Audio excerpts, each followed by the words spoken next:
हरे राम राम। हरे हरे। बोलो पतित पावन श्रील प्रभुपाद की जय। आज शुक्रवार 2 अप्रैल श्रील प्रभुपाद शिक्षामृत। मुंबई 2 अप्रैल 1974 को ये शब्द प्रभुपाद ने कहे थे। हमारा एकमात्र निवेदन यह है कि यदि आप सुख चाहते हैं देखो भक्तों की विनम्रता, गुरु महाराज क्या कह रहे हैं। यदि आप समृद्धि चाहते हैं और अपना जीवन सफल बनाना चाहते हैं तो आपको निश्चित ही ध्यानपूर्वक भगवत गीता यथारूप पढ़नी चाहिए। यह श्री कृष्ण का निर्देश है। इसकी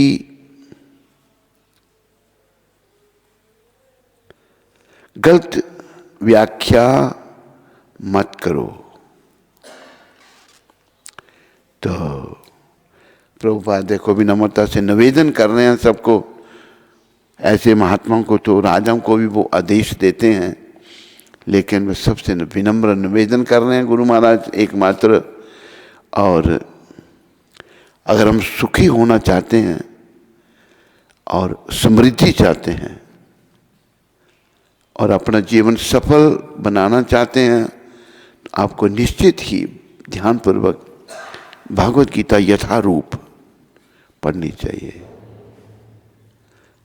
यह श्री कृष्ण का निर्देश है। इसकी गलत व्याख्या मत करो। देखो जो लोग भगवत प्राप्ति पथ पर आगे नहीं बढ़ रहे, जो भक्त नहीं है,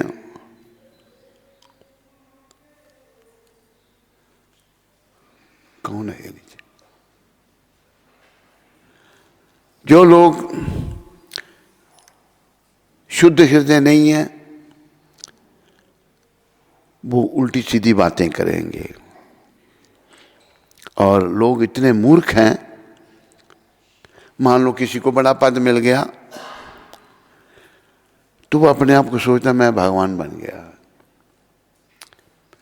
अरे सबसे बड़ा पद तो भक्ति का पद है। जिसे भक्ति प्राप्त नहीं हुई, जो भक्त नहीं बना, वो कुछ नहीं, बेकार है। और जिसे भक्ति मिल गई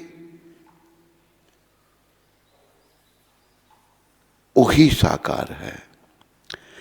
और लोग अज्ञानतावश बड़े बड़े पदों पर जाकर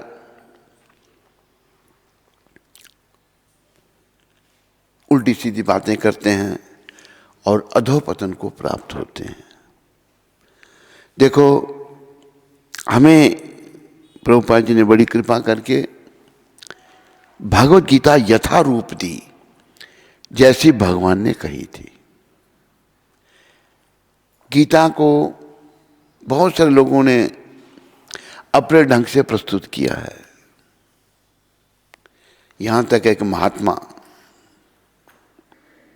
भारत में वो कहते हैं कि गीता मैं अपने ढंग से समझता हूं। अरे तेरा ढंग क्या है भाई?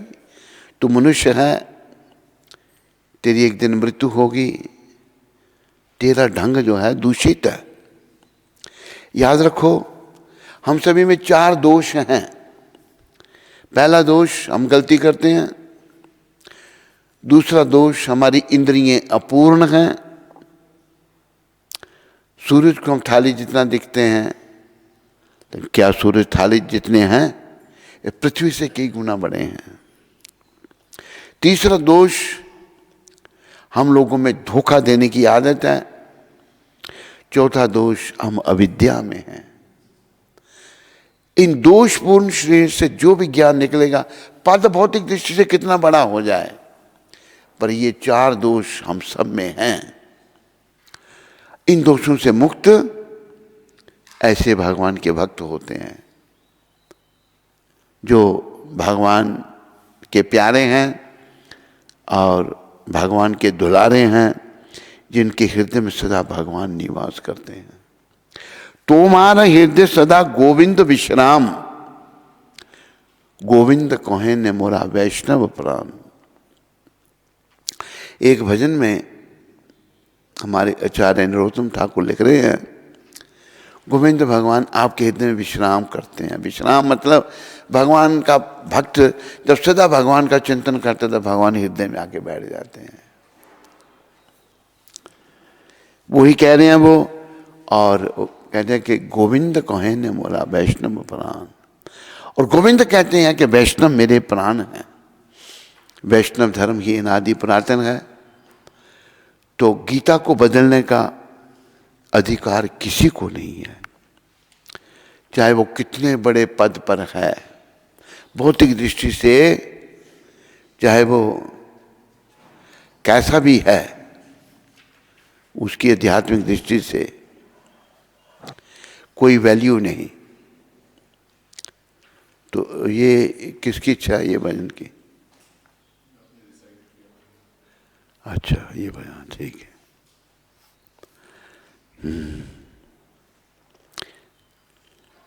हमारे एक आचार्य हुए नरोत्तम ठाकुर, उन्होंने 2 पुस्तकें लिखी, प्रार्थना और प्रेम भक्ति चंद्रिका। तो इसमें ही उन्होंने कहा है, अपने गुरु जी के लिए गुरु के चरणों में प्रार्थना कही है, तो हमारा हृदय सदा गोविंद विश्राम, गोविंद कहे ने मोरा वैष्णव प्राण। गोविंद जो हैं आपके हृदय में विश्राम करते हैं, और भगवान गोविंद कहते हैं कि वैष्णव मेरे प्राण हैं, क्योंकि वैष्णवों की समझ ही सही है। और ये याद रखो, ये वैष्णव धर्म ही अनादि पुरातन है, तो इसका पालन करो और प्रचार प्रसार करो, दूसरों को वैष्णव बनाओ। उसी वैष्णव धर्म का प्रचार करने के लिए स्वयं भगवान श्री कृष्ण चैतन्य महाप्रभु के रूप में अवतरित हुए। नदिया नवद्वीप धाम में भगवान को नदिया बिहारी भी कहा है। तो आज चौथा दिन है उनकी कथा का। तो आज पहला प्रसंग ये है कि भगवान के पिता, असल में भगवान का कोई माता पिता नहीं है, लेकिन अपने भक्तों को माता पिता बनाते हैं, जो बड़े उच्च कोटि के वैष्णव हैं। श्रील जगन्नाथ मिश्र आज के दिन, आज चौथी दिन की कथा में गौलोक धाम को चले जाते हैं। कुछ दिनों के बाद जगन्नाथ मिश्र इस संसार से दिव्य गौलोक चले गए। इससे माता तथा पुत्र दोनों का हृदय अत्यंत शोकाकुल हो गया।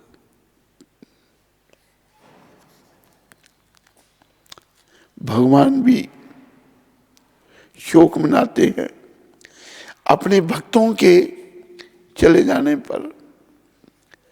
सची माता तो यशोदा की अवतार है, यशोदा मैया का अवतार है, तो माता भी बड़ी शोकाकुल है। महाप्रभु तथा उनकी माता को धीरज बंधाने के लिए मित्रगण तथा संबंधी लोग वहां आए। महाप्रभु यद्यपि साक्षात भगवान हैं, तथापि उन्होंने वैदिक विधि से अपने मृत पिता का संस्कार संपन्न किया। तो वैदिक जो पद्धति है उसके अनुसार ही शरीर का संस्कार होना चाहिए, ये शिक्षा में लेनी चाहिए भगवान से। स्वयं वो श्री कृष्ण हैं, लेकिन सब वैदिक रीति से अपने पिता का उन्होंने संस्कार किया। अगला प्रसंग आ रहा है। देखो आजकल ये ऐसी शिक्षा फिलहादी 60 साल भारत में राज करने वालों ने, जो विदेशियों के राज में नहीं थी, कि जो ज़्यादा पढ़ लिख जाता है वो वैदिक धर्म को मानता नहीं है। मतलब ये कहेंगे आप, जो ज़्यादा पढ़ लिख जाता है उसका पहला गुण ये होता है वो नास्तिक बन जाता है, भगवान में नहीं मानता। नास्तिक बनने पर वो सब उल्टे सीधे काम करता है, शराब पिएगा, मांस खाएगा, सिगरेट पिएगा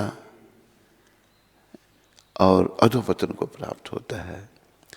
तो वैदिक पद्धति जो है उसके अनुसार हम सबको चलना चाहिए। और बड़े शहरों में तो देखा गया है, और विदेशों में देखो जहाँ कोई वैदिक पद्धति नहीं है वहाँ पर क्या देखा गया, माँ बाप जब बूढ़े हो जाते हैं तो वो घर में नहीं रहते, बच्चे उनका कोई ध्यान नहीं करते, वो वृद्ध आश्रम है वहाँ पर, ओल्ड एज होम, उनमें चले जाते हैं और वहाँ रहते हैं। और जब मर जाएं वो तो उनके बच्चों को सूचित किया जाता है तेरा बाप मर गया, जब माँ मर गई। तो बच्चे आ जाते हैं, किस लिए आते हैं कि वो जो धन संपत्ति है मरते समय किसको देंगे, वो उसकी माँ या बाप। ये वहाँ का कल्चर है। वही बेकार का कल्चर भारत में भी आ रहा है।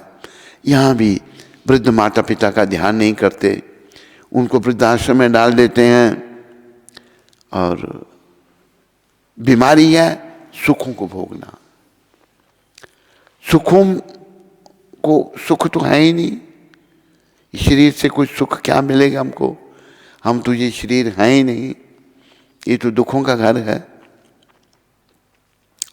तो ये जो वैदिक कल्चर है, वैदिक विधि से अपने मृत पिता का जो भगवान ने संस्कार संपन्न किया, ये त्रिलोकीनाथ कृष्ण भगवान स्वयं कृष्ण चैतन्य महाप्रभु के रूप में आए हैं और लोगों को शिक्षा दे रहे हैं। फिर अगला प्रसंग आ रहा है निमाई का लक्ष्मी देवी से विवाह। कुछ दिनों के बाद महाप्रभु ने सोचा मैंने संन्यास नहीं लिया और चूंकि मैं घर पर रहता हूं, अतः यह मेरा कर्तव्य है कि गृहस्थ की तरह कर्म करूं। तत्पश्चात महाप्रभु ने सची माता के कहने पर नवद्वीप के एक अत्यंत शुद्ध चरित्र वाले ब्राह्मण बल्लभाचार्य की कन्या लक्ष्मी देवी के साथ विवाह कर लिया। लक्ष्मी देवी के साथ विवाह हुआ भगवान का पहला विवाह। अभी भगवान की किशोर लीला निमाई का भविष्य में भक्त बनने का संकेत। किशोर लीला में भगवान अभी आ रहे हैं। कई बार नदिया के वैष्णवगण विचार करते कि भगवान ने निमाई को निमाई को विलक्षण सौंदर्य प्रदान किया है, परंतु इसके हृदय में भगवान श्री कृष्ण के प्रति कोई आकर्षण नहीं है। उसकी यह विद्वता किस काम की। बस उसके जीवन में इतने वर्ष नष्ट हो रहे हैं। एक दिन एक वैष्णव निमाई से मिला और उसने पूछा भौतिक विज्ञान को प्राप्त करने के लिए तुम इतना व्यर्थ समय गंवा रहे हो, इसका क्या लाभ। अपने प्रति उस भक्त के मन में इतनी चिंता देखकर निमाई ने कहा तुम मुझे श्री कृष्ण की सेवा का मार्ग दिखा रहे हो, यही मेरा परम सौभाग्य है। यह महाप्रभु कौतुकवश भक्तों को देखकर उनका उपहास करने लगते। इसलिए जैसे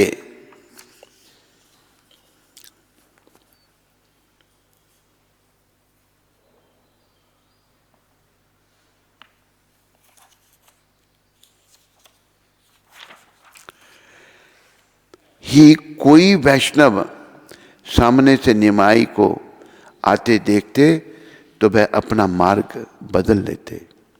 एक दिन निमाई अपने कुछ छात्रों के साथ मुख्य मार्ग पर जा रहे थे।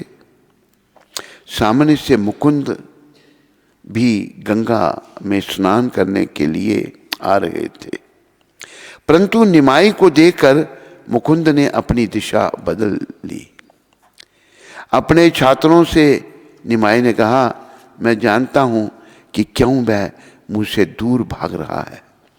वह संसारिक विषयों पर चर्चा करना नहीं चाहता, वह भक्ति ग्रंथ पढ़ता है, जबकि मैं केवल ज्योतिष, व्याकरण तथा ऐसे अन्य विषयों पर चर्चा करता हूं। चूंकि मैं श्री कृष्ण के बारे में बातें नहीं करता, इसलिए वो मुझसे दूर भाग रहा है। यद्यपि महाप्रभु मुकुंद के प्रति कठोर शब्द का प्रयोग कर रहे थे, अपने अंतर मन में वे उससे अत्यंत प्रसन्न थे। हंसते हुए उन्होंने कहा, कोई बात नहीं, मुकुंद देखता है कि तुम कब तक मुझसे बचकर रहोगे। एक दिन तुम्हें पकड़कर मैं दिखा दूंगा कि मैं कैसा वैष्णव हूं। मैं ऐसा वैष्णव बनूंगा कि ब्रह्मा जी और शिव जी मेरे द्वार पर आकर खड़े होंगे। हे भाइयों, मैं जो कहता हूं उसे ध्यानपूर्वक सुनो। एक दिन मैं समस्त वैष्णवों में सर्वश्रेष्ठ वैष्णव बनूंगा। आज जो लोग मुझे देखकर दूर भाग रहे हैं, कल वे ही मेरे गुणगान करेंगे। मुझे एक बात याद आई, हमारा गुरु के नाते कर्तव्य बनता है, जो गुरु महाराज से हमने सीखा समझाते हैं। तो एक आत्मा गलतियां करती थी, उसको लगता भी था मैं गलतियां करती हूँ, तो मैं उसको डांटता था। जब तो कहते मैं एक दिन आपको अच्छा बच्चा बन के दिखाऊंगा, अच्छा बन जाऊंगा। तो भगवान भी यहां कह रहे हैं, एक दिन मैं सच्चा वैष्णव बनूंगा। यह कहकर निमाई स्वयं अपनी कई बातों पर हंसने लगे और अपने मित्रों के साथ निकल गए। ईश्वरपुरी और महाप्रभु का प्रथम मिलन। एक दिन ईश्वरपुरी एक दंड सन्यासी के वेश में नवदीप आए, परंतु उस समय अद्वैताचार्य अपने घर किसी महत्वपूर्ण कार्य में व्यस्त थे। यह देखकर ईश्वरपुरी नम्रतापूर्वक आंगन के कोने में जा बैठे। उनकी पवित्रता के कारण उनके स्वरूप से एक अद्भुत तेज प्रस्फुटित हो रहा था। उन्होंने देखते ही अद्वैताचार्य समझ गए कि वे कोई साधारण सन्यासी नहीं है। उनके निकट आकर अद्वैताचार्य ने कहा, हे महान भाव, आप कौन हैं? प्रतीत होता है आप अवश्य ही वैष्णव सन्यासी हैं। ईश्वरपुरी ने उत्तर दिया, मैं तो किसी शूद्र से भी अधम हूं। यहां केवल आपके चरण कमलों का दर्शन करने के लिए आया हूं। देखो ईश्वरपुरी कितने विनम्रता की मूर्ति थे। वो अपने आप को कोई शूद्र से भी अधम कह रहे हैं। उस समय मुकुंद वहीं उपस्थित था और वह देखते ही पहचान गया कि ईश्वरपुरी भगवान के शुद्ध भक्त हैं। उसने मधुर स्वर में भगवान का कीर्तन आरंभ कर दिया। जैसे ही वह स्वर ईश्वरपुरी के कानों में पड़ा, वे मूर्छा खाकर भूमि पर गिर पड़े। दिव्य उन्माद में नेत्रों से अश्रुओं की अविरल जलधारा बह निकली। मुकुंद जी देखो, जो भी वैष्णव है ना, वो विनम्रता की मूर्ति होते हैं, और जिनमें विनम्रता नहीं है वो विनम्रता लाने का प्रयास करो। अहंकार को तिलांजलि दे दो। एक दिन शरीर को तिलांजलि देनी है, इससे पहले शरीर को हम छोड़ें, अहंकार को छोड़ दें। ईश्वरपुरी महाराज इतने महान, अपने आप को शूद्र से भी अधम कह रहे हैं। तो मुकुंद जी ने जब कीर्तन करना शुरू किया, उनके सात्विक भाव प्रकट हो गए और ईश्वरपुरी जी मूर्छा खा के भूमि पर गिर पड़े, यानी कि भावुक होकर शरीर की सुध नहीं रही उनको। तो आंखों से आंसू बह रहे हैं, जलधारा बह निकली। अद्वैत आचार्य तुरंत आगे बढ़े और ईश्वरपुरी का आलिंगन कर लिया। परिणाम स्वरूप वे दोनों एक दूसरे को अपने अश्रुओं से नहलाने लगे और दिव्य प्रेम तरंगों में बह गए। एक दिन अपने छात्रों के साथ घर लौटते समय श्री गौर सुंदर ने ईश्वरपुरी के दर्शन किए। ईश्वरपुरी ने कहा, हे विद्वान ब्राह्मण, तुम्हारा क्या नाम है? तुम ये कौन सी पुस्तकें लिए जा रहे हो? तुम क्या पढ़ाते हो और रहते कहाँ हो? विशंबर के कुछ छात्रों ने पुरी गोसाई को अपने शिक्षक का परिचय दिया। सुनकर ईश्वरपुरी विस्मित हो बोल उठे, अच्छा तो तुम निमाई पंडित हो। भगवान को बाल रूप पहले तब निमाई पंडित कहा जाता था। बड़े विद्वान थे, गौर भगवान हो, भगवान है। महाप्रभु ने ईश्वरपुरी को अपना घर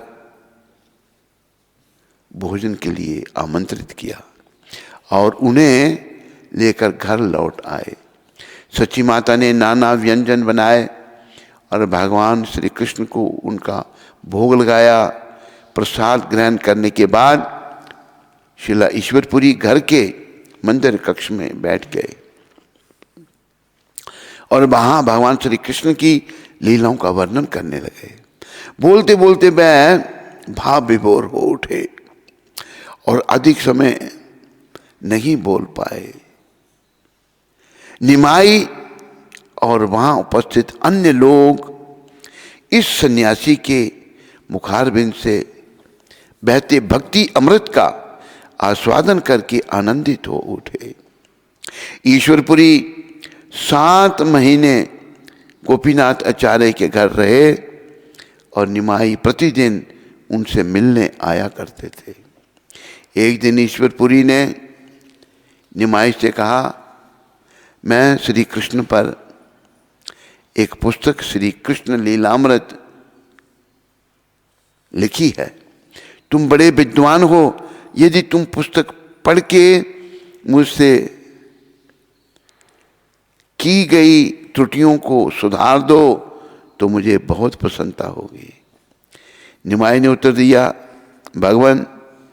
भगवान की इन लीलाओं का वर्णन एक शुद्ध भक्त के द्वारा हुआ है। यदि इनमें कोई दोष ढूंढूंगा तो वो महा अपराधी होगा। शुद्ध भक्त ना तो कभी अपनी मनोकल्पना से कुछ लिखते हैं और ना ही शास्त्र विरुद्ध। ये जो गुण भगवान बता रहे हैं ईश्वरपुरी जी को, यही गुण हमारे गुरु महाराज में भी। शुद्ध भक्त जो हैं कभी अपने मन के इंसान, मन तो मलिन है हमारा, और कुछ लिखते और ना ही शास्त्र के विरुद्ध वो लिखते हैं। और प्रभुपाद जी ने शास्त्र के विरुद्ध कुछ नहीं लिखा, अपने मन की कल्पना से भी नहीं, सब कुछ यथारूप में प्रस्तुत किया। सारी दुनिया में भक्ति का प्रचार हो गया। पर अभी के लोगों को पूरा प्रयास करना है भक्ति करने का और भक्ति प्रचार करने का। अपने दोषों को तिलांजलि देकर, अपनी बुराइयों को एक तरफ रख के, अपने अहंकार को एक तरफ रख के प्रचार करना है और पुण्य के भागी बनना है।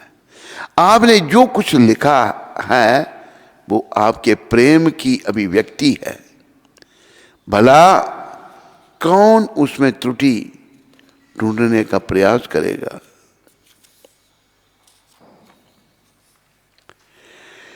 निमाई की बातें सुनकर ईश्वरपुरी को बहुत आनंद हुआ। निमाई शारीरिक वायु के विकार से ग्रस्त। एक दिन बीमारी का बहाना बनाकर निमाई ने भगवत प्रेम के अलौकिक लक्षण प्रकट किए। अचानक रहस्यमय शब्द बोलते हुए वे भूमि पर गिर पड़े और लोटपोट होने लगे। कभी निमाई का शरीर पत्थर की तरह जड़ बन जाता और कभी अचेत होकर भूमि पर गिर पड़ता। जिस किसी ने उनकी यह दशा देखी वह भयभीत हो गए। चारों ओर समाचार फैल गया कि निमाई के शरीर में वात विकार हो गया है। उनका पूरा शरीर अनियंत्रित रूप से थर-थर कांप रहा था। कभी वो गहरी सांस लेते और कभी जोर से गर्जना करते। इस मदमस्त अवस्था में निमाई कहने लगे, मैं पूरे जगत का स्वामी और पालन करता हूं। मेरा नाम विशंबर है। मैं ही पूर्ण पुरुषोत्तम भगवान हूं। बोलो पूर्ण पुरुषोत्तम निमाई भगवान की। निमाई को सुस्वस्थ करने के लिए उनके सहयोगियों ने उनके सिर पर अनेक प्रकार की औषधि तेल मालिश करनी आरंभ कर दी। महाप्रभु हंसते रहे, परंतु किसी का उपचार काम में नहीं आया। अतः निमाई स्वयं ही स्वस्थ हो गए। महाप्रभु के सद परामर्श देने वाले वैष्णवों ने कहा, निमाई भगवान श्री कृष्ण के चरण कमलों की पूजा करो। समय कम है और शरीर क्षणभंगुर है। ये जो है महाप्रभु को वैष्णव लोग जो हैं ये सलाह दे रहे हैं, तो इस सलाह से हम भी ध्यान दें दरअसल की तरफ कि भगवान श्री कृष्ण के चरण कमलों की पूजा करो। समय कम है, समय ज़्यादा नहीं है। सैकड़ों साल ना मेरे पास ना आपके पास किसी के पास में नहीं, ये थोड़ा समय है और शरीर क्षणभंगुर है। भैया इस बात को याद रखो, ये शरीर नश्वर है। क्षण भांगुर जीवन की कलियां, क्षण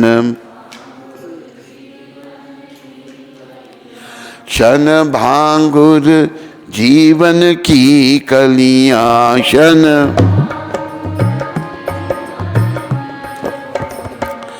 कल प्रात को जान खिली न खिली।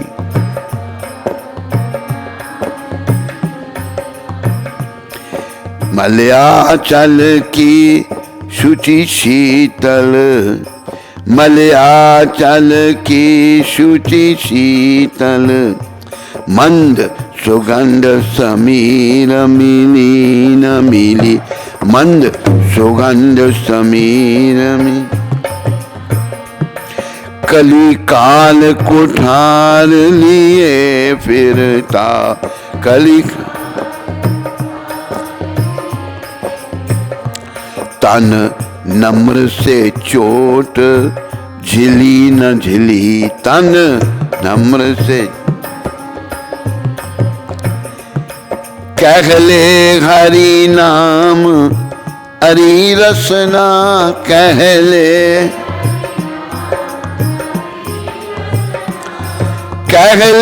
हरि नाम हरि रसना,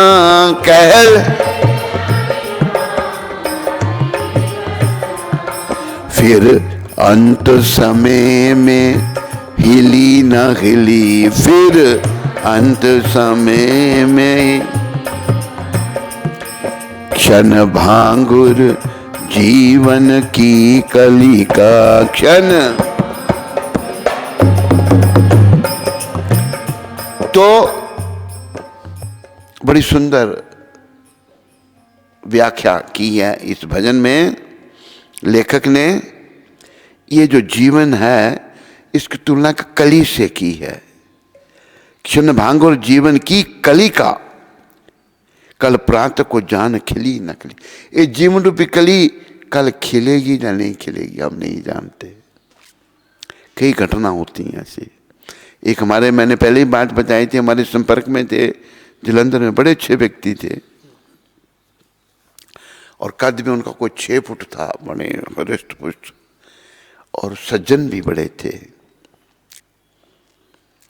तो चंडीगढ़ में आए मंदिर में, बड़ा भाव उन्होंने व्यक्त किया, उनसे बड़ा प्रेम हो गया हमारा। तो एक दिन सूचना आई उन्हें शरीर छोड़ दिया। हम के अफसोस करने, जलंधर में थे चंडीगढ़ से। तो उनकी पत्नी कहती है महाराज रात को सोए सुबह उठे ही नहीं, कोई बीमारी नहीं। तो ये जीवन रूपी कली कल खिलेगी या नहीं खिलेगी कोई नहीं जानता। लेकिन हम संसार में खोए हुए इतने हैं कि दिमाग हमारा ठीक नहीं हो रहा, इसको ठीक करने का प्रयास करो। फिर कहा कि मलयाचल की शुचि शीतल मंद सुगंध समीर मिली न मिली। मलयाचल की जो सुगंध है कल मिलेगी या नहीं मिलेगी। जब शरीर जीवन अंत हो गया तो सुगंध क्या आएगी, कोई शरीर काम ही नहीं करेगा। फिर आगे कलिकाल कुठार लिए फिरता, तुम अपने सर पर काल रूपी कुठार को लेके फिर रहे हो। मृत्यु को कहीं ढूंढने नहीं जाना, हमारे सर पर है वो, साथ साथ चल रही है। तन नम्र से चोट झली न झली, ये नम्र शरीर है, पता नहीं कल अगर काल की चोट लगी हम झेल सकेंगे या नहीं झेल सकेंगे। आखिरी शब्द बहुत अच्छे हैं, कह ले हरि नाम हरि रसना, मेरी जीवा तो भगवान का नाम ले ले। फिर अंत समय में हिली ना हिली, पता नहीं अंत समय में तू नाम ले पाएगी या नहीं ले पाएगी। प्राय अंत समय में ये होता है कि जीवा काम नहीं करती, जुबान बंद हो जाती है। ये देख लेना आप, कई लोग मरते समय, मरने से पहले बोल नहीं सकते। तो वही यहां पर कहा गया है, भगवान निमाई के मित्र कह रहे हैं वैष्णव के शरीर क्षण मांगू रखा है, पर हम तुम्हें क्या सिखाएं, तुम स्वयं इतने महान हो। तो आगे वर्णन आ रहा है, अनेक नदीवासियों पर, नदिया वासियों पर भगवान की कृपा। एक दिन निमाई पंडित जुलाहे के घर आए और कहा, काका मुझे एक अत्यंत सुंदर वस्त्र दो। वो जुलाहा तुरंत भीतर गया और एक उत्कृष्ट वस्त्र ले आया। दाम पूछने पर जुलाहे ने कहा, जो भी तुम दे दो। परंतु निमाई ने कीमत लगाकर कहा, आज तो मेरे पास कोई पैसा नहीं। जुलाहे ने कहा, अरे पंडित कोई बात नहीं, 10-15 दिन तक दे देना, इसे ले जाओ, मन भरकर पहनो। यदि तुम पूरी तरह संतुष्ट हो जाओ तुम पैसे बाद में दे देना। ग्वाले पर कृपा। एक ग्वाले के घर पर पहुंचकर ब्राह्मण होने का लाभ उठाते हुए निमाई ने कहा, काका थोड़ा दूध दही दो ना, आज मैं तुम्हारे घर में से दान लूंगा। ग्वालों ने स्नेहवश निमाई को मामा संबोधित किया। ग्वालों ने निमाई को दूध दही और मलाई की भेंट देकर आशीर्वाद प्राप्त किया। इत्र वाले पर कृपा, ये अलग अलग लोगों पर गौर भगवान कृपा कर रहे हैं। इत्र वाले पर कृपा, एक इत्र वाला कारीगर के स्थान पर जाकर निमाई ने कहा, अरे भाई कुछ अच्छे इत्र दिखाओ। इत्र वाले के कुछ सुगंधित इत्र लाने पर निमाई ने पूछा, क्या मूल्य है? इसका इत्र वाले ने कहा, तुम इसकी चिंता मत करो, अच्छा लगे तो ले जाओ, ठीक लगे तो मोल चुका देना। यह कहकर उसने निमाई के शरीर पर इत्र लगाकर अपने मन में अत्यंत सुख महसूस किया। माली वाले पर कृपा। निमाई पंडित एक माली के स्थान पर गए और कहा, मुझे फूलों की एक सुंदर माला चाहिए, परंतु मेरे पास तुम्हें देने के लिए पैसे नहीं हैं। निमाई के अलौकिक रूप को देखकर माली ने कहा, तुम्हें कुछ देने की आवश्यकता नहीं है, और उसने एक सुंदर माला निमाई के गले में पहना दी। पनवाड़ी पर कृपा। माली को आशीर्वाद देकर निमाई पनवाड़ी के पास गए। निमाई को देखकर पनवाड़ी ने कहा कि तुम्हारे आने से मेरी कुटिया पवित्र हो गई। और निमाई के कहे बिना जब पान बनाने लगा तो निमाई ने कहा, तुम मुझसे पैसे लिए बिना पान दे रहे हो, ऐसा क्यों? पनवाड़ी ने कहा, ना जाने क्यों मेरे मन ने ऐसा करने को कहा है। निमाई उसके सीधे सरल उत्तर से प्रसन्न हो गए। तब पनवाड़ी ने कपूर आदि मसाले डालकर कुछ पान बनाए और जाते समय निमाई को भेंट में दिए। बदले में उसे महाप्रभु की कृपा प्राप्त हुई। भगवान अलग अलग लोगों पर कृपा बरसा रहे हैं अपनी, हम पर भी कृपा करें और हमें भक्ति का दान दें। शंख विक्रेता पर कृपा। ये अपना नवद्वीप में शंख भी बिकते हैं, वहाँ पर मैंने देखा लोग बहुत शंख बेचते हैं। एक शंख विक्रेता के पास पहुंचकर निमाई ने निवेदन किया, भाई मुझे एक बहुत अच्छा शंख चाहिए। निमाई के हाथों में एक सुंदर शंख देते हुए उस व्यापारी ने पुनः उन्हें प्रणाम किया। निमाई ने कहा, लेकिन इस समय मेरे पास तुम्हें देने के लिए कुछ नहीं है। व्यापारी ने उत्तर दिया, कोई बात नहीं पंडित, तुम यह शंख ले जाओ और पैसा बाद में दे देना, और यदि तुम कुछ नहीं दोगे तो भी कोई बात नहीं। शंख व्यापारी के स्नेहिल व्यापार से प्रसन्न होकर महाप्रभु ने उसे आशीर्वाद दिया। एक ज्योतिष से मिलना। एक ज्योतिष से भगवान मिले। तत्पश्चात गौर सुंदर एक ज्योतिष के पास गए। निमाई ने कहा, पंडित जी कृपा बताइए कि आपने पूर्व जन्म में मैं कौन था। भगवान पूछ रहे हैं ज्योतिषी को कि मैं कौन था पूर्व जन्म में। ज्योतिषी ने अपने गोपाल मंत्र का उच्चारण किया और ध्यान लगाकर बैठ गया। उसे अपने अंतःकरण में चतुर्भुज श्री कृष्ण का रूप दिखाई दिया। फिर उसको समस्त श्री कृष्ण लीला दिखाई। अत्यंत आश्चर्यचकित होकर जैसे ही उस ज्योतिष ने अपने नेत्र खोले, उसे अपने सन्मुख भगवान श्री कृष्ण दिखाई दिए। वह प्रार्थना करने लगा, हे गोपाल कृपया मुझे बताइए कि यह ब्राह्मण वास्तव में कौन है। इसके पश्चात उसको भगवान राम नरसिंह देव, मत्स्य अवतार बलराम जी का तथा जगन्नाथ जी दिखाई दिए। भ्रमित अवस्था में वह ज्योतिषी सोचने लगा, लगता है कि यह ब्राह्मण मंत्रोच्चार द्वारा भगवान के विभिन्न अवतारों का आवाहन करने में दक्ष है, अथवा हो सकता है कि मनुष्य के भेष में यह कोई देवता है जो मेरी परीक्षा लेने अथवा अपने मनोरंजन करने यहां आया है। कुछ भी हो, यह महापुरुष अत्यंत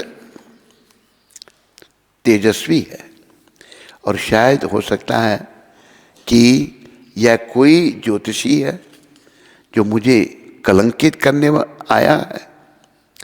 उसकी विचार श्रृंखला को तोड़ते हुए निमाई ने पूछा, पंडित जी कृपया बताइए ना कि आपने क्या देखा, कौन था मैं अपने पूर्व जन्म में। परंतु ज्योतिषी कहे तो क्या कहे, भ्रमित अवस्था में बोला, कृपया अभी लौट जाओ, दोपहर को आना। कोलविच श्रीधर पर कृपा। कोलविच बड़े गरीब व्यक्ति थे और उनको भगवान ने दर्शन दिया अपने। नदिया में एक गरीब ब्राह्मण श्रीधर था। वह अपना जीवन निर्वाह केले के पत्ते एवं अन्य प्रकार की साग सब्जी बेचकर करता था। वह भगवान का परम भक्त था और प्रतिदिन अपनी आय का 50% गंगा जी की पूजा में अर्पित करता था। देखो कोलविच श्रीधर जी से हमें सीखना चाहिए। ये बहुत गरीब थे लेकिन गृहस्थी थे, अपनी आय का आधा भाग भगवान की सेवा में लगाते थे, गंगा जी की सेवा में। ये सभी गृहस्थियों को करना चाहिए। आय जो है आधी आय भगवान की सेवा में लगनी चाहिए, क्योंकि ये संसार तो हमारा घर है नहीं, इसे एक दिन छोड़ना हमें। तो अगर भगवान की सेवा में लगाएंगे तो भक्ति प्रथ में हमारी वृद्धि होगी। बाकी कमा लिया छोड़ के चले गए, उन मन उसमें अटका रहेगा, ओ मैं इतना धन छोड़ के जा रहा हूं। वह अपना जीवन निर्वाह केले के पत्ते एवं अन्य प्रकार की साग सब्जी बेचकर करते थे। कोलविच श्रीधर वह भगवान के परम भक्त थे और प्रतिदिन अपनी आय का 50% गंगा जी की पूजा में अर्पित करते थे।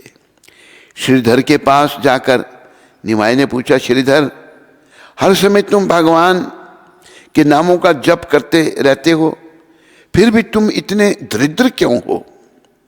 श्रीधर ने उत्तर दिया, देखो कि मैं कभी भूखा नहीं रहता और देख सकते हो कि मैंने कपड़े भी पहने हैं। हो सकता है यह कपड़े बहुत अच्छे ना हो, परंतु कम से कम मेरा अंग ढका हुआ है।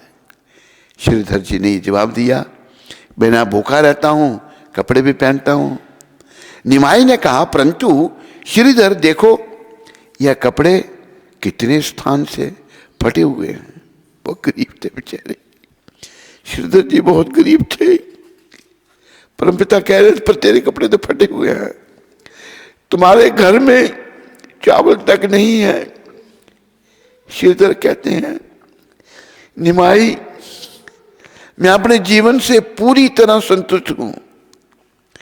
देखो कपड़े फटे हुए हैं, पैसे नहीं है, लेकिन भक्ति होने से वो संतुष्ट है। एक बड़ा सुंदर दोहा मुझे याद आया, मेरे पीछे सारे बोलो, गौधन गज धन बाजी धन,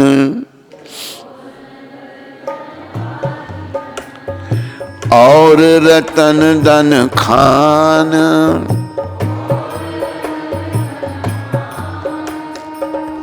जो आवे संतोष धन, जो आवे सब धन धूल समान। गाय का धन, गोधन, गज धन, हाथी जिसके पास, बाजी धन और रतन धन खान, कई प्रकार के धन हैं, लेकिन आदमी संतुष्ट नहीं होता। लेकिन जो आवे संतोष धन, अरे संतोष जो श्रीधर जी में है, गरीब है बेचारे पर प्रसन्न है। क्यों? ये संतोष धन भक्ति से आता है, जिसे भगवान की प्रेमा भक्ति मिल जाती है। भगवान श्रीधर जी के माध्यम से हम सबको शिक्षा दे रही हैं, जो आवे संतोष धन, सब धन धूल समान। और याद रखो, संतोष रूपी धन कैसे आएगा? केवल भक्ति के द्वारा। और कैसी भक्ति? निष्काम, कोई कामना नहीं। हम जब मंदिर में भी जाते हैं, एक माता यहाँ रहती थी, फिर वो जम्मू पोस्टिंग हो गई उनकी, तो तभी हमारा पुराना मंदिर था, ये नया मंदिर नहीं था। तो माता जम्मू से आई दर्शन करने,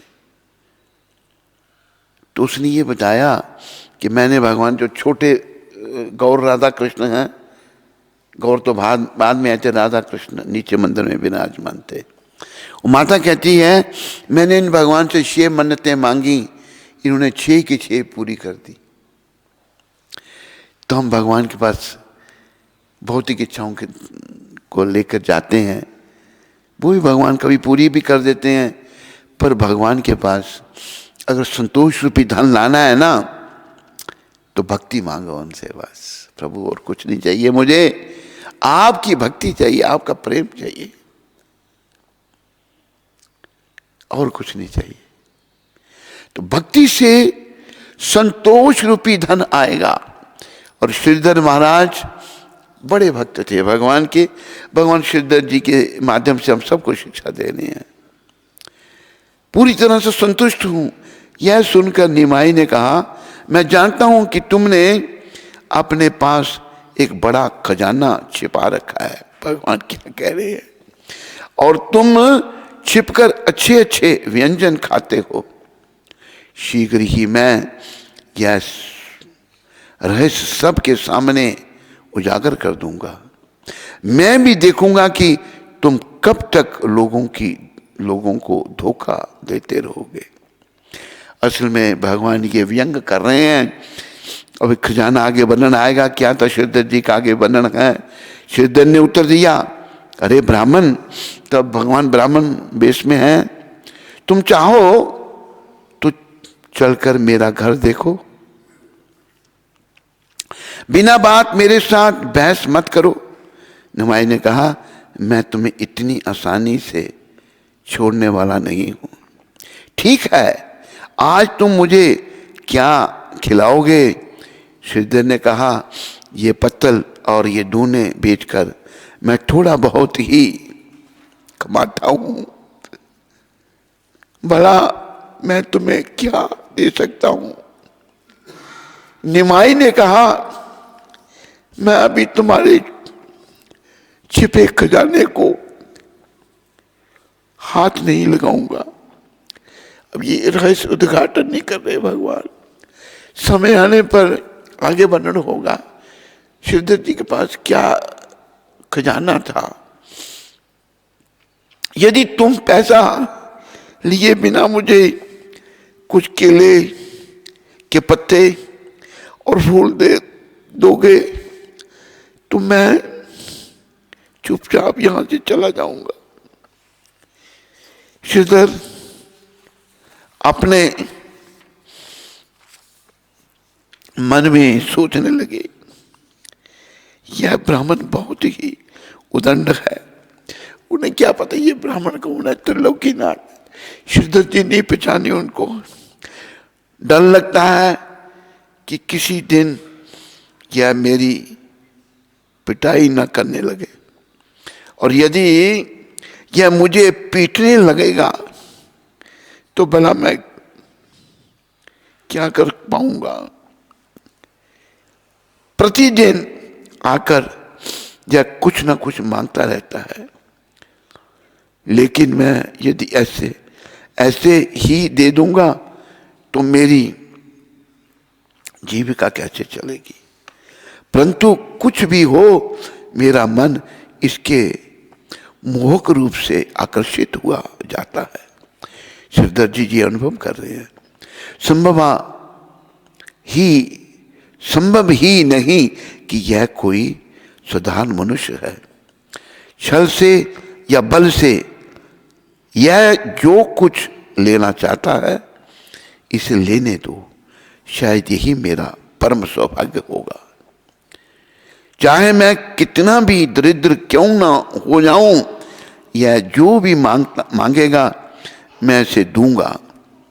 इस निष्कर्ष पर पहुंचकर श्रीधर ने कहा, अरे पंडित, तुम्हें कुछ पैसे देने की आवश्यकता नहीं। तुम्हें जो भी पत्तल या दूने चाहिए वह ले जाओ। तुम्हें देखकर तो मुझे प्रसन्नता ही होगी। बस मेरे साथ लड़ाई मत करो। देखो, आगे भी रहस्य उद्घाटन होगा। जो भगवान के शुद्ध भक्त हैं, भगवान उन्हीं से लेते हैं, सबसे नहीं लेते। भगवान अपने भक्तों की चीजों पर अपना अधिकार, क्योंकि भक्त तो भगवान के हैं। और श्रीधर जी भक्त हैं, पर अभी ब्राह्मण वेश में भगवान है निमाई पंडित, तो वो नहीं पहचान पा रहे, उनको नहीं समझ पा रहे।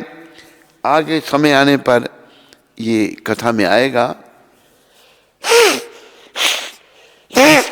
रहस्य उद्घाटन होगा कि श्रीधर जी निमाई को समझेंगे।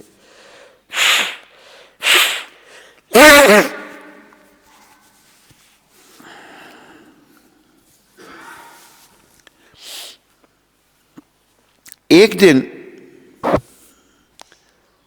हाँ यस, तुमने कुछ सही बात की ना, परंतु ध्यान रखना, मुझे ताजे केले के पत्ते और फूल ही देना। एक दिन श्रीधर से निमाई ने पूछा, मेरे बारे में तुम्हारा क्या विचार है? मेरे प्रश्न का उत्तर दे दो, मैं तुम्हें तंग किए बिना चला जाऊंगा। श्रीधर ने कहा, तुम भगवान विष्णु के अंश एक ब्राह्मण हो। नहीं, तुम मुझे नहीं जानते। निमाई ने बीच में टोकते हुए कहा, मैं तो केवल एक ग्वाला हूं। भगवान अपना पीछे अवतार का वर्णन कर रहे हैं। तुम्हारे लिए मैं एक ब्राह्मण हूं, परंतु यहां तक मेरा प्रश्न है, मैं तो स्वयं को गाय चराने वाला ग्वाला ही मानता हूं। भगवान तो ग्वाल वाला है। निमाई ने कहा, श्रीधर, आज मैं तुम्हारे समक्ष सब सत्य उजागर कर दूंगा। यह गंगा देवी देख रहे हो, यह मेरे चरणों से बहकर निकलती है। सच्चाई भगवान बता रही है। श्रीधर बोले, निमाई पंडित, क्या तुम्हें इस प्रकार गंगा देवी का अपमान करते हुए लाज नहीं आती? वो नहीं समझे भगवान को। जैसे जैसे लोग बड़े हो जाते हैं वे अधिक गंभीर और शांत हो जाते हैं, परंतु एक तुम हो कि दिन प्रतिदिन तुम्हारी उछलता बढ़ती जा रही है। महाप्रभु पूर्वी बंगाल की यात्रा करते हैं। श्रीधर जी से ये वार्तालाप हुआ, फिर आगे वर्णन आएगा श्रीधर जी का। पूर्वी बंगाल में भगवान जा रहे हैं, ईस्ट बंगाल में जा रहे हैं। कुछ दिनों के बाद महाप्रभु पूर्व बंगाल गए और वे जहां जहां गए उन्होंने वहां वहां संकीर्तन आंदोलन का सूत्रपात किया। भगवान कलियुग का धर्म सिखाने आए हैं। कली कालेरा धर्म नाम संकीर्तन। ये नाम संकीर्तन जो है, संकीर्तन मैंने कहा था यहाँ पर हफ्ते में एक बार बच्चों के साथ निकालना चाहिए। इससे महाप्रभु बड़े प्रसन्न होंगे। मधुप्रिया, तुम जरा उसको देखो, कुंती माता भी हरि नाम निकालो, इससे जो है रोग शोक भागेंगे सारे। भगवान ने पूर्वी बंगाल में जाकर के इसका शुभारंभ किया। महाप्रभु की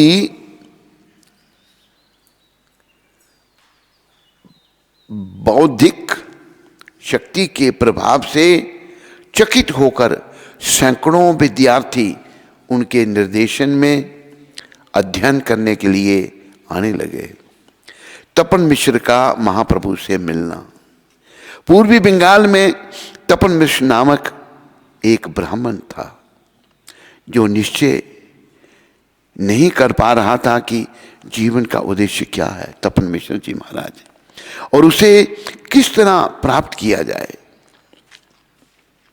तपन मिश्र विचार करते, यदि कोई किताबी कीड़ा बनकर अनेक ग्रंथ तथा शास्त्रों को पढ़ता रहता है और अनेक लोगों की टीकाएं एवं उपदेश सुनता है, तो उसके मन में संदेह उत्पन्न हो जाएगा। इस तरह मनुष्य जीवन का वास्तविक लक्ष्य निश्चित नहीं कर पाता। इस प्रकार से मोहग्रस्त तपन मिश्र को स्वप्न में एक ब्राह्मण ने कहा, तुम निमाई पंडित के पास जाओ, क्योंकि वे साक्षात ईश्वर हैं, अतएव वे निस्संदेह तुम्हारा सही दिशा निर्देशन कर सकते हैं। स्वप्न देखने के बाद तपन मिश्र महाप्रभु के चरणों की शरण में आए और उन्होंने महाप्रभु से स्वप्न का विस्तार से वर्णन किया। महाप्रभु ने संतुष्ट होकर उसे जीवन लक्ष्य तथा उसे प्राप्त करने की विधि के बारे में उपदेश दिया। उन्होंने उपदेश दिया कि सफलता की कुंजी भगवान के पवित्र नाम का कीर्तन करना है। ये तपन मिश्र जी के माध्यम से ये महाप्रभु की शिक्षा है, भगवान की शिक्षा, भगवान के नाम का कीर्तन, बस कीर्तन करते रहो, कीर्तनिए सदा हरि। भगवान ने कहा है नाम गाने सदा रुचि, कीर्तनिए सदा हरि। बस जब तक हमारा जीवन है ये नाम ले लो और जीवन को सफलता के पथ पर आगे बढ़ा लो। महाप्रभु बोले, मिश्र जी कृपया ध्यान पूर्वक मेरी बात सुनो। कलयुग में घोर तपस्या अथवा विशाल यज्ञ करने की कोई आवश्यकता नहीं है।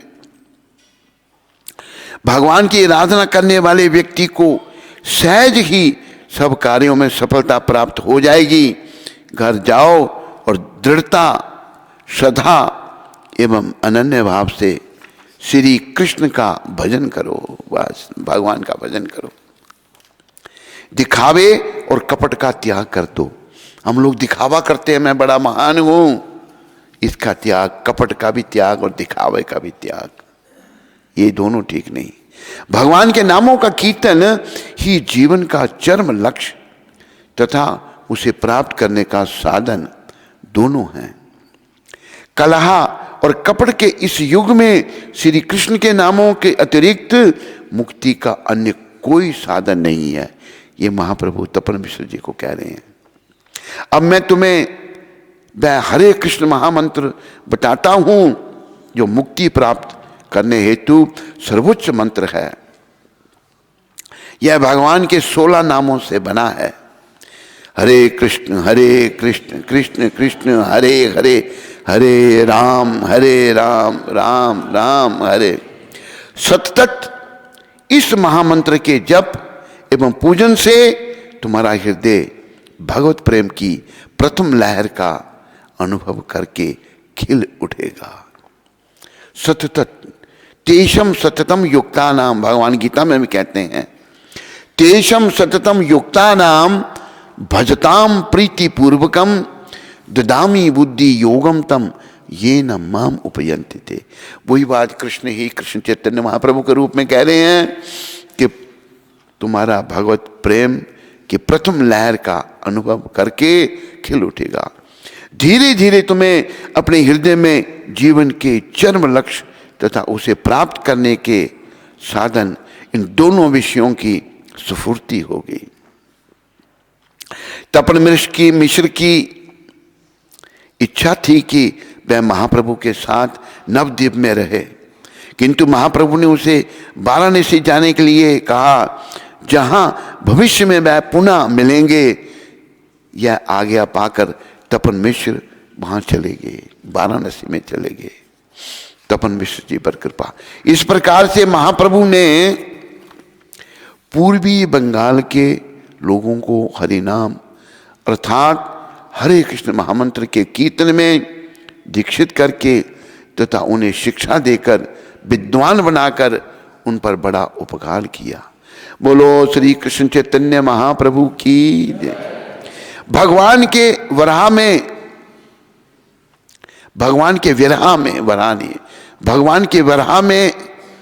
में लक्ष्मी देवी का देह त्याग। लक्ष्मी माता ने शरीर छोड़ दिया अपना, शादी हुई है भगवान की। महाप्रभु पूर्वी बंगाल में नाना प्रकार के प्रचार कार्य में लगे हुए थे, अतः उनकी पत्नी लक्ष्मी देवी अपने पति के विरह में घर पर अत्यधिक दुखी थी। वह अपने हृदय की बात किसी से कह न सकी।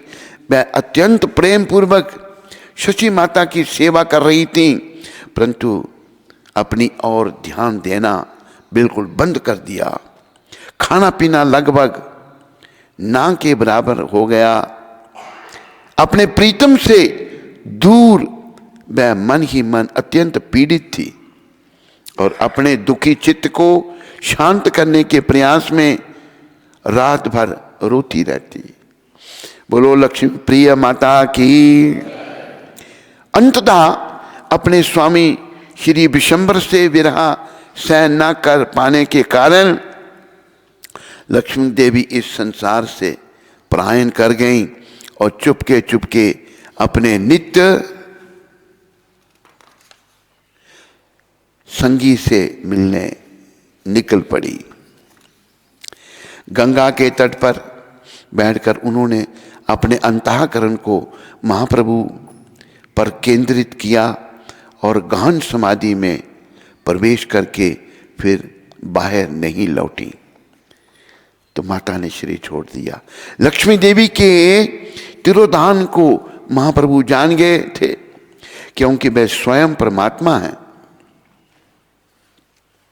इस तरह वे अपनी माता सची देवी को सांत्वना देने घर लौट आए, जो अपनी पुत्र वधू के देहावसान के कारण अत्यंत दुखी थी। जब महाप्रभु प्रचुर धन तथा अनेक अनुयायियों के साथ घर लौटे तो उन्होंने सची देवी को शोक से छुटकारा दिलाने के लिए उन्हें दिव्य ज्ञान का उपदेश दिया। महाप्रभु बोले, शारीरिक आसक्ति के कारण हम किसी को अपना पति अथवा पत्नी मान बैठे हैं। ये शारीरिक आसक्ति है, याद रखो सारे।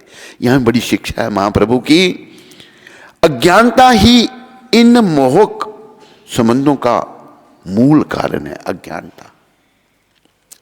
मां, तुम इतनी दुखी क्यों हो रही हो?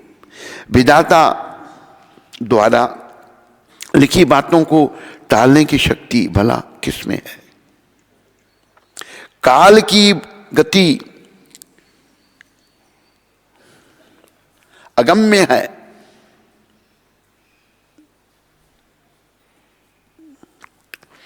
उसे कोई रोक नहीं सकता और इसलिए इस संसार के सारे संबंध अस्थाई और क्षण भांगुर हैं। सभी लोग याद रखो, सारे गृहस्थी इन बातों से शिक्षा लो। यह संबंध सब टेम्पररी हैं। कोई भी संबंध है, पति का, पत्नी का, मां का, बेटे का, ये सब टेम्पररी हैं। पर हम लोग आसक्त हो जाते हैं शरीर से। इसलिए संसार के सारे संबंध अस्थाई और क्षणभंगुर हैं। इस संपूर्ण सृष्टि के सारे कार्य परमेश्वर द्वारा नियंत्रित होते हैं। भगवान के द्वारा सबको नियंत्रित है।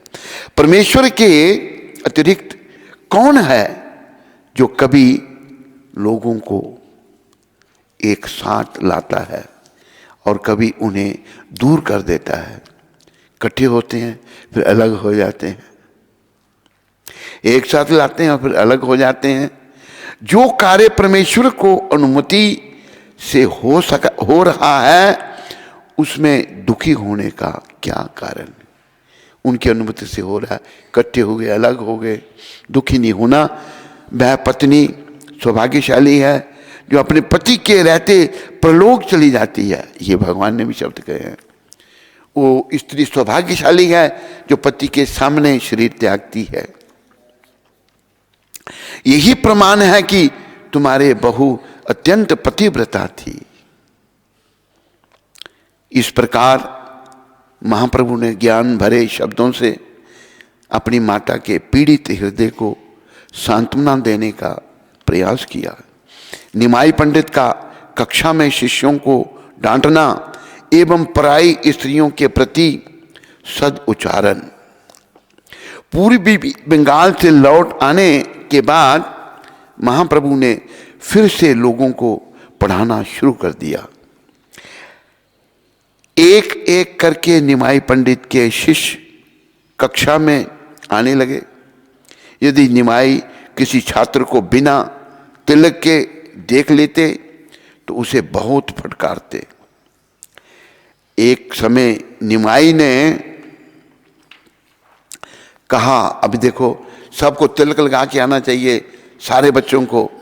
भगवान अगर अपने शिष्यों को बिना तिलक के देखते तो बड़ी उनको डांट लगाते थे, फटकारते थे। बच्चों को भी तिलक लगाना चाहिए सबको, जो बच्चे खुद नहीं लगा सकते बड़े बच्चे उनको लगाएं। तुम्हारे ललाट पर आज तिलक दिखाई नहीं देता, क्या कारण है? शास्त्र कहते हैं कि जिस व्यक्ति के माथे पर तिलक नहीं होता तो वो शमशान भूमि के समान है। अगर माथे पर तिलक नहीं है वो शमशान भूमि के समान है।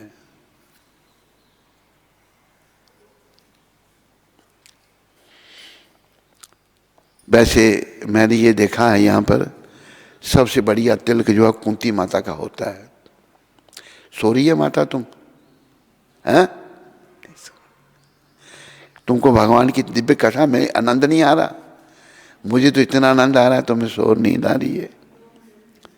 हाँ, सोना नहीं। तो कुंती माता का तिलक जब भी देखोगे ऐसा दिखेगा, और ये कभी मिटता भी नहीं, बड़ा दिव्य तिलक है।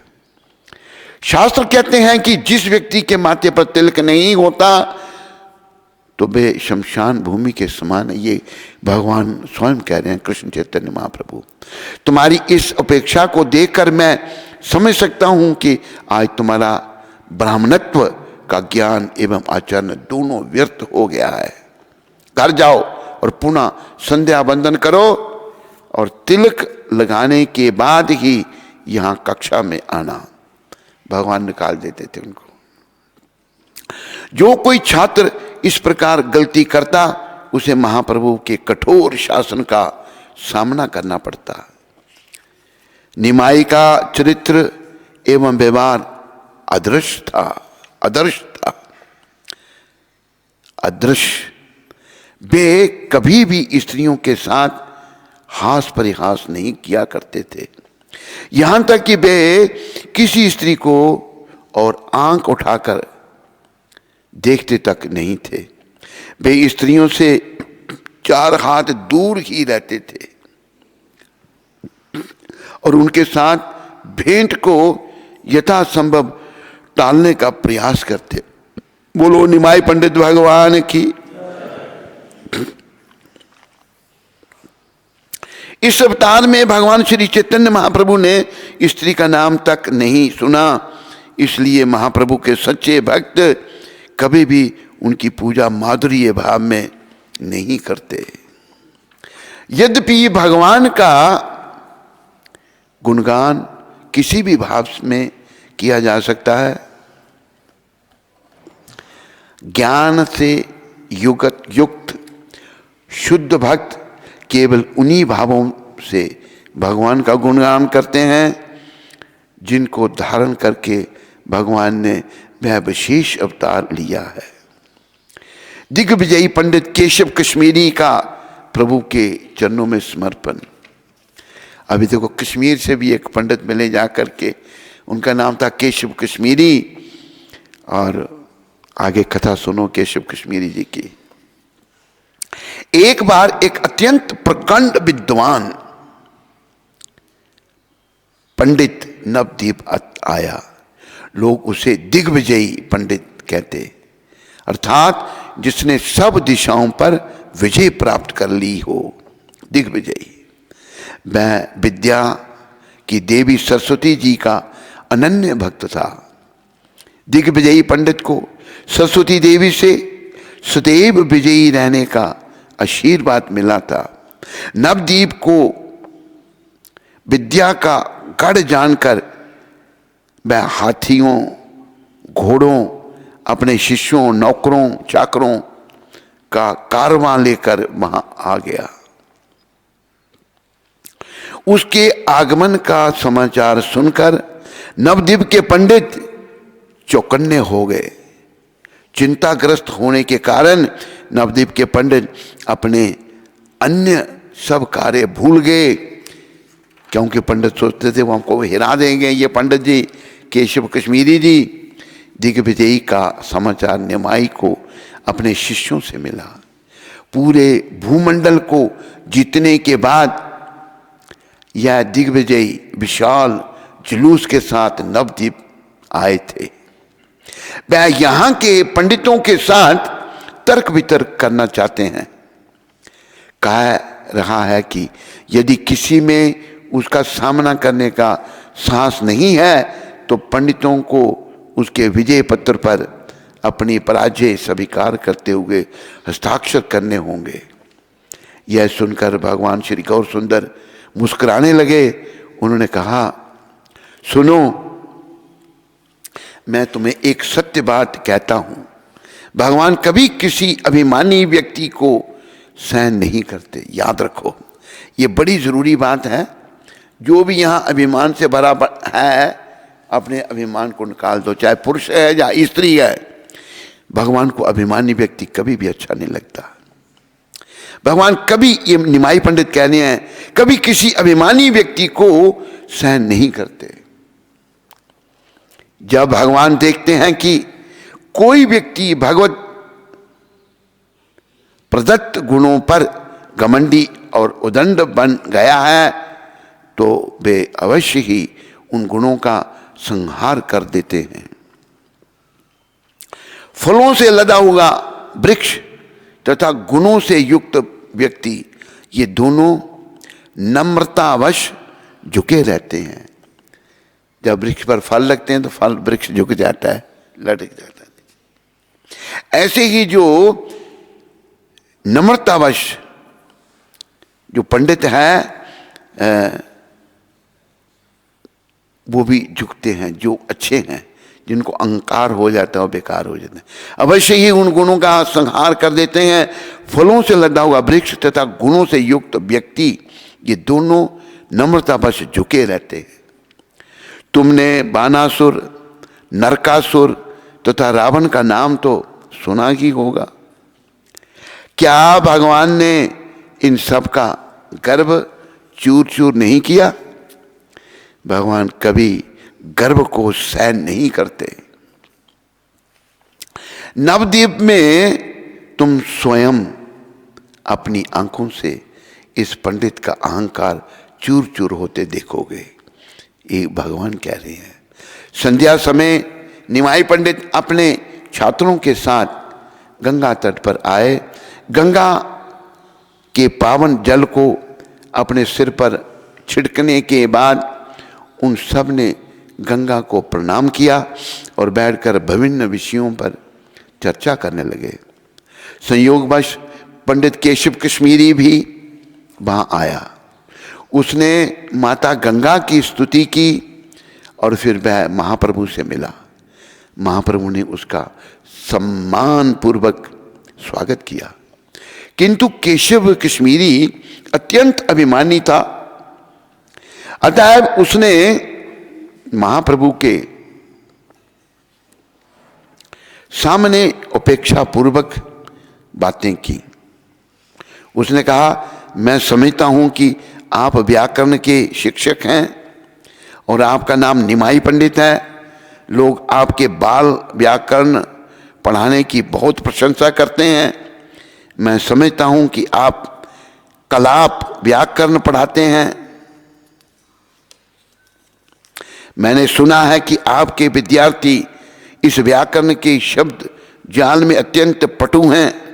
महाप्रभु ने कहा, हाँ, मैं व्याकरण का शिक्षक माना जाता हूं, किंतु तथ्य यह है कि ना तो मैं अपने विद्यार्थियों को अपने व्याकरण ज्ञान से प्रभावित कर पाता हूं, ना ही वे मेरी बात ठीक से समझ पाते हैं। हे महाशय, कहाँ आप सभी शास्त्रों के प्रखंड विद्वान और कविता रचने में अत्यंत अनुभवी, और कहाँ मैं एक बालक, नया विद्यार्थी मात्र। अतः मेरी इच्छा आपके मुख से आपकी कविता रचने का कौशल सुनने की है। यदि आप कृपा करके माता गंगा के यश का वर्णन करें तो हम सब सुने। भगवान ने कितनी विनम्रता से केशव कश्मीरी को कहा। जब उस ब्राह्मण केशव कश्मीरी ने यह सुना तो वह और भी गर्वित हुआ, गर्व हो गया उसको, और घंटे भर में ही भीतर उसने गंगा माता का वर्णन करते हुए 100 श्लोक रच डाले। 1 श्लोक लिख दिए, श्लोक रच दिए, लिखे नहीं, मुंह से बोल डाले, रच डाले। महाप्रभु ने ब्राह्मण केशव कश्मीरी से कहा, महाशय, सारे संसार में आपके समान दूसरा कवि नहीं है। आपकी कविता इतनी कठिन है कि उसे आप तथा विद्या की देवी माता सरस्वती के अतिरिक्त अन्य कोई नहीं समझ सकता। किंतु यदि आप एक श्लोक का अर्थ व्याख्या करके कहें तो हम सब स्वयं आपके मुख से सुनकर अत्यंत प्रसन्न हो सकते हैं। दिग्विजयी केशव कश्मीरी ने पूछा कि आप किस श्लोक की व्याख्या चाहते हैं। तब महाप्रभु ने केशव कश्मीरी द्वारा रचे हुए 100 श्लोकों में से एक श्लोक सुनाया। भगवान ने श्लोक बोल दिया। श्लोक है, महत्वम गगढ़ाया सततम इदमा भाति नितरम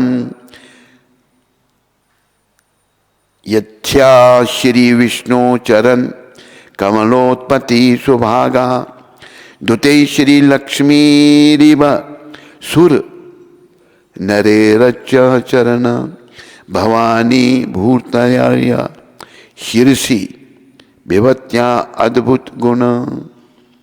माता गंगा की महानता सदैव चमकती रहने वाली है। वे सर्वाधिक भाग्यशालिनी हैं क्योंकि वे भगवान विष्णु के चरण कमल से निकली हैं। वे द्वितीय लक्ष्मी हैं, इसलिए देवता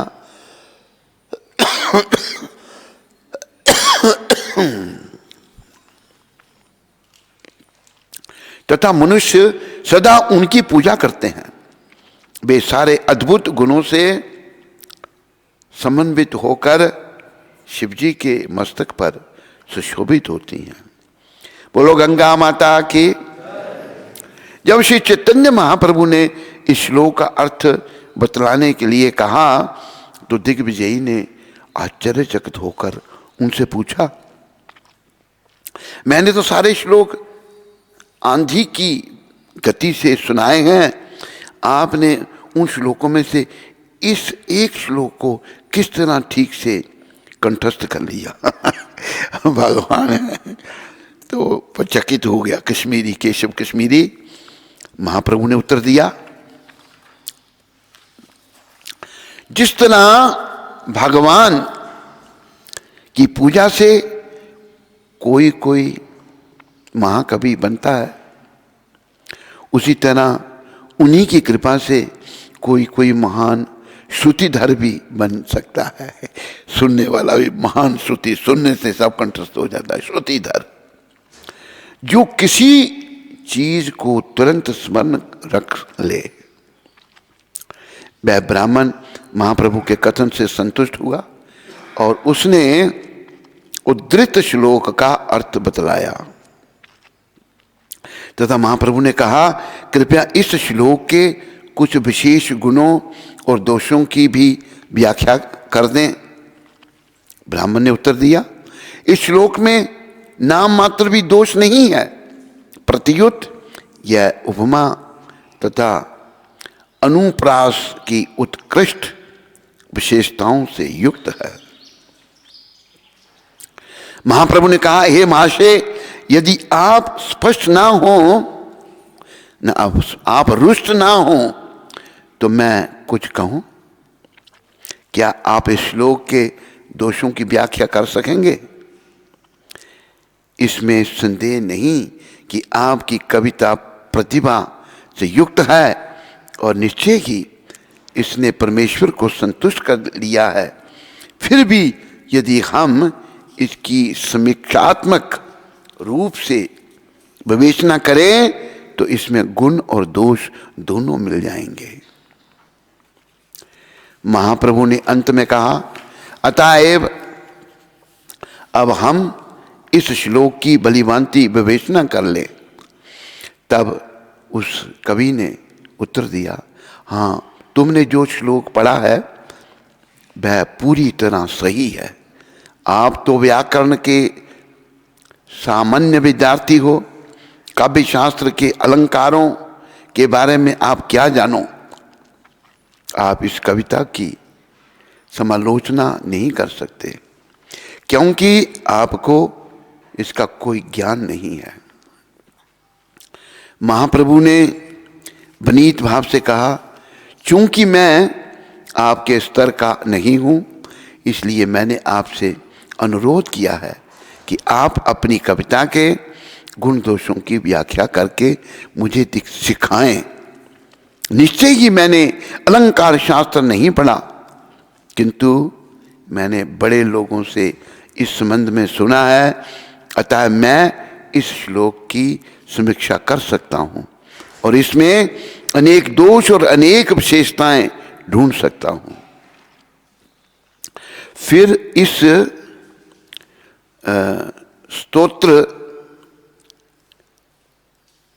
स्तोत्र में महाप्रभु ने 5 प्रकार के साहित्य अलंकार तथा 5 प्रकार के साहित्य दोष निकालकर उस पंडित को पराजित किया। जब पंडित ने श्री चैतन्य महाप्रभु से यह निर्णय सुना तो वह दुखी हुआ और आश्चर्य करने लगा कि माता सरस्वती ने उसे छोटे बालक के माध्यम से क्यों हराना चाहा। उस दिग्विजयी ने सोचा कि मैं सरस्वती देवी की स्तुति करूंगा, उनका ध्यान करूंगा तथा उनसे यह पूछूंगा कि आपने इस बालक के माध्यम से मेरा ऐसा घोर अपमान क्यों कराया। यहाँ वो केशव कश्मीरी जी हार गए। अब वो सोच रहे हैं ऐसा। जब वह दिग्विजयी कवि इस तरह परास्त हो गया तो वहां पर बैठे हुए महाप्रभु के सारे शिष्य जोर जोर से हंसने लगे, किंतु महाप्रभु ने उन्हें ऐसा करने से मना किया और मधुर वाणी में पंडित से कहा, कोई बात नहीं, आज हम यहीं विराम देते हैं, आप घर लौट जाइए, कल हम पुनः अपनी चर्चा आरंभ करेंगे।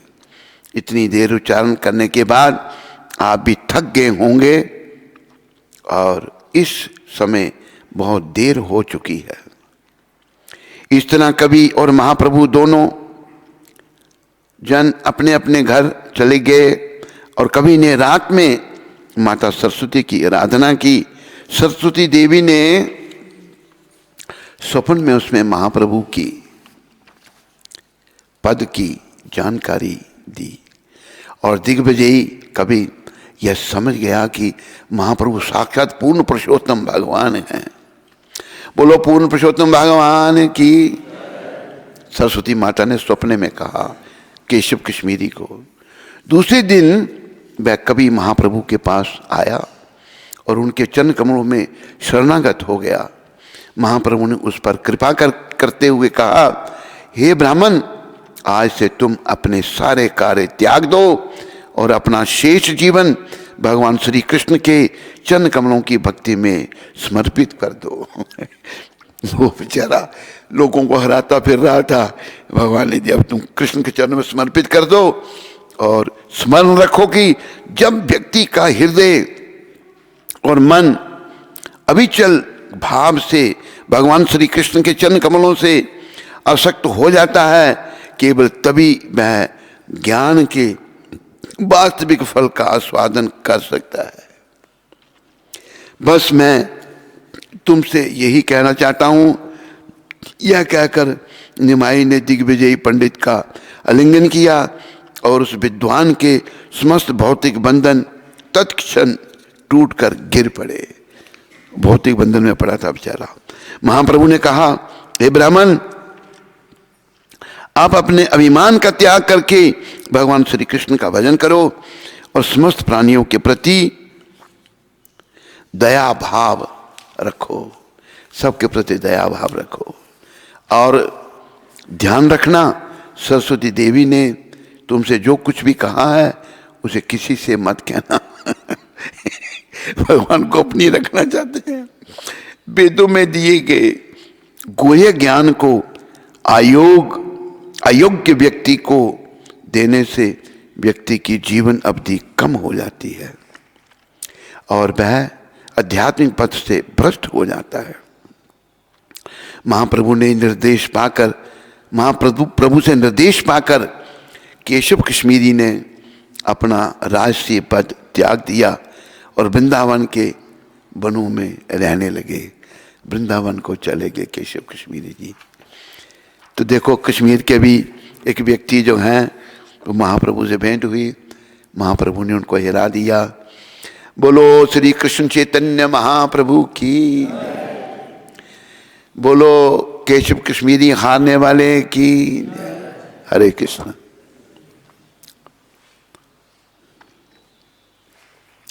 तो आज की कथा को यहीं विराम दिया जाता है। कल महाप्रभु और श्रील कृष्णदास कविराज महाराज की कृपा से पुनः कथा प्रारंभ होगी। सबका धन्यवाद। सुप्रिया माता नोएडा से। हरे कृष्ण, कोटि कोटि दंडवत प्रणाम गुरुदेव महाराज जी। ये माता जो है ये भी कश्मीरी माता है। हाँ, बोलो सुप्रिया माता, क्या कह रही हो तुम? तेरा नाम है सुप्रिया कश्मीरी। बोलो सुप्रिया माता, क्या प्रश्न? आपकी बहुत बहुत कृपा हो रही है महाराज जी। मेरे पति भक्ति में थोड़ा थोड़ा इंटरेस्ट ले रहे हैं। मेरे पति भक्ति में थोड़ा इंटरेस्ट जा हो सुप्रिया माता के पति की। हरे कृष्ण महामंत्र और कृष्ण भजन सुनते हैं और मैं आपके थोड़े थोड़े प्रवचन भी उन्हें सुनाती हूँ। मुझे उम्मीद की किरण नज़र आ रही है। अपनी कृपा करें महाराज जी, ये सब आपकी कृपा से ही संभव है। हरे कृष्ण। मेरी शुभकामनाएं। सुप्रिया माता तुम्हारे साथ में है। शुद्ध भक्ति माता सूरत से। हरे कृष्ण गुरु महाराज जी, दंडवत प्रणाम। भगवान महाप्रभु की लीलाएं इतनी विस्तार से सुनने का मौका जीवन में पहली बार मिला है। चैतन्य महाप्रभु की लीलाएं भी भगवान श्री कृष्ण की लीलाओं के समान सुमधुर और आनंद देने वाली हैं और आपके श्रीमुख से तो और भी दिव्य लग रही हैं।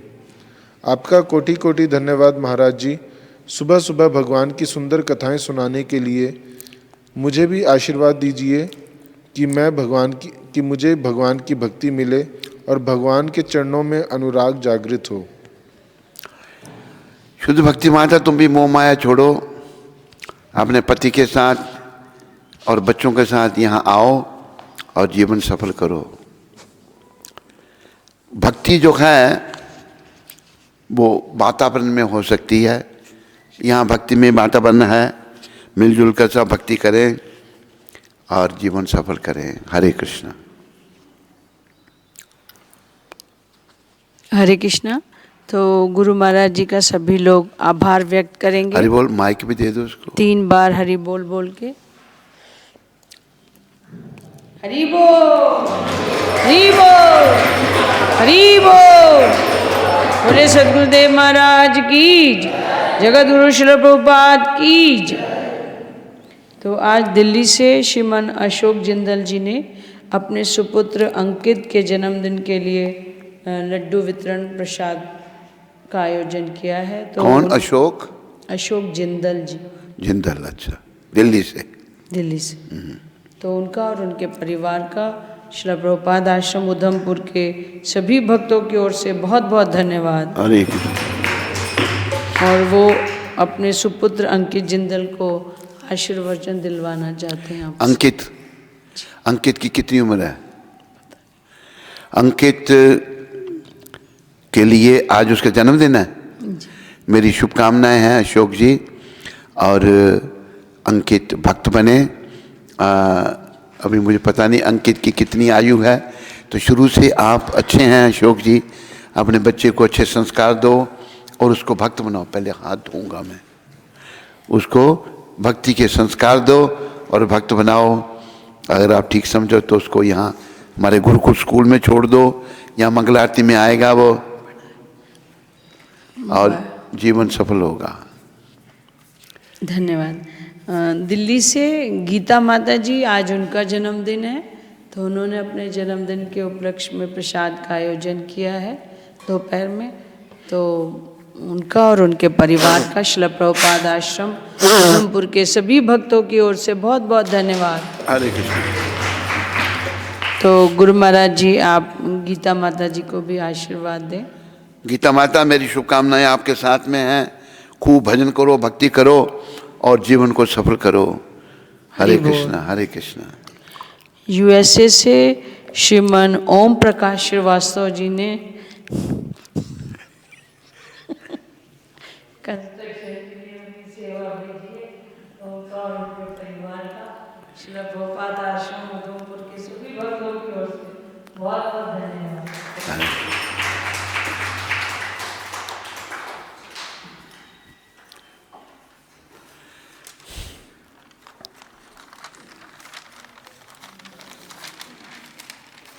चलो भाई सब लोग, पहले भाई तुम ही ले भाई। सूखे हुए क्यों हैं ये? अच्छा अच्छा, पहले के बने। चलो पहले तेरे को ही दे।